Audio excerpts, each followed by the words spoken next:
अब हम नौकरशाही का एक आलोचनात्मक मूल्यांकन भी प्रस्तुत कर सकते हैं। मैक्स वेबर ने नौकरशाही संरचना के प्रकार्यात्मक व लाभदायक पद पर विशेषतः जोर दिया है, जैसे स्पष्टता, निश्चितता, विश्वसनीयता, कार्यकुशलता, दक्षता आदि। यहाँ इस दृष्टि से भी विचार किया जाना चाहिए कि नौकरशाही संगठन अपने इच्छित लक्ष्यों की पूर्ति में कहाँ तक असफल रहता है, उसकी सीमाएं क्या है। वेबर के नौकरशाही संगठन की प्रमुख आलोचनाएं इस प्रकार है। रॉबर्ट के मर्टन ने अपनी पुस्तक social theory and social structure में कहा है कि नौकरशाही के दुष्कार्यों की ओर लोगों का ध्यान आकर्षित किया जाना चाहिए।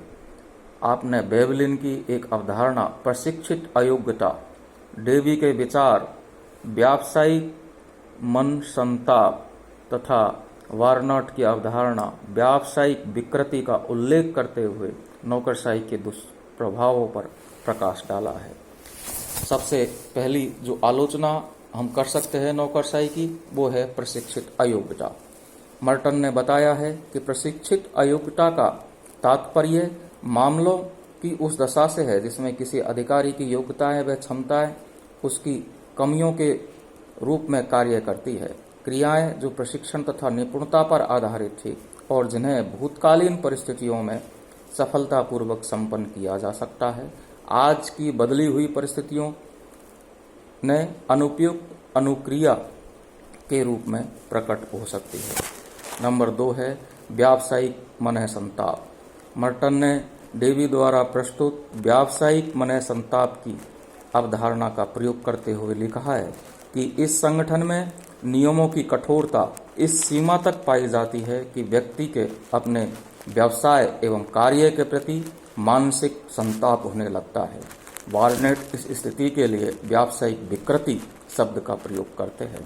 नंबर 3 है संरचनात्मक अति अनुरूपता। मर्टन कहते हैं कि नौकरशाही में नियमों का कठोरता से पालन करने के कारण संगठन की संरचना में अति अनुरूपता उत्पन्न हो जाती है, अतः नवीन परिवर्तित परिस्थितियों से अनुकूलन नहीं कर पाती। इसमें दक्षता घटती है तथा अयोग्यता बढ़ती है। लचीलेपन का अभाव। दक्षता को लागू करने में अधिकारी में लचीलेपन का अभाव परिवर्तित परिस्थितियों में अनेक असामंजस्यों के लिए उत्तरदायी होता है। सामान्य रूप से यह माना जाता है कि कार्य को निपटाने एवं समस्याओं को हल करने में अधिकारी अपने पूर्व प्रशिक्षण को ध्यान में रखता है और नवीन बदली हुई दशाओं में, जिन्हें वह काफ़ी मात्रा में नवीन या परिवर्तित स्वीकार नहीं करता है, उसका भूतकालीन प्रशिक्षण उसे गलत तरीकों पर कार्य प्रणाली को अपनाने को बाध्य करता है। इसका प्रशिक्षण उसकी सबसे बड़ी कमजोरी या असामंजस्यता बन जाती है। नंबर 5 साध्य की अपेक्षा साधन पर अधिक बल। नौकरशाही संगठन का एक अन्य दुष्प्रभाव यह बताया गया है कि इसके अंतर्गत अधिकारी कालांतर में नियमों का पालन इस सीमा तक करने लग जाता है कि जो नियम किसी समय साधन के रूप में थे, धीरे धीरे वे ही स्वयं लक्ष्य या साध्य बन जाते हैं। यहाँ लक्ष्यों का स्थान साधन ले लेते हैं। नंबर 6 लकीर का फकीर।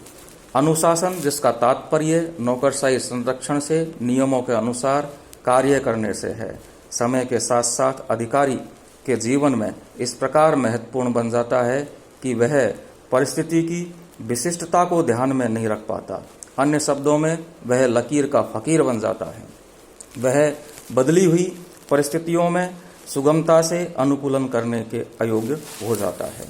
नंबर 7 लाल फीताशाही। नौकरशाही तंत्र में अधिकारी औपचारिकता में इतना उलझ जाता है कि वह लक्ष्य की चिंता नहीं करके साधनों पर ज़्यादा जोर देने लगता है।